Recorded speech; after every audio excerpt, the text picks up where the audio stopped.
আল্লাহ নবী মুসা আলাইহিস সালামকে আল্লাহ তাআলা মুআজিজা দিয়েছিলেন। তিনি লাঠি জমিনে রাখলে সেটা সাপ হয়ে যেত, কিন্তু মুসা আলাইহিস সালামের ইন্তেকালের পরে কেউ আর ওই লাঠি দিয়ে মুভিং স্নেক বানাতে পারেনি। আল্লাহ নবী ঈসা আলাইহিস সালামকে আল্লাহ তাআলা আরো মাইন্ড ব্লোয়িং মুআজিজা দিয়েছিলেন। শ্বেত রোগী ধবল রোগীর গায়ে হাত বুলিয়ে দিলে রোগ ভালো হয়ে যেত। অন্ধ ব্যক্তি চোখে টাচ করে দিলে সে দৃষ্টিশক্তি ফিরে পেত।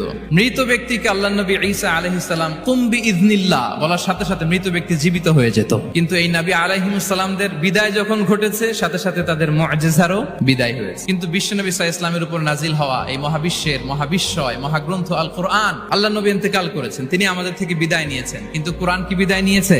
কিয়ামত পর্যন্ত থাকবে।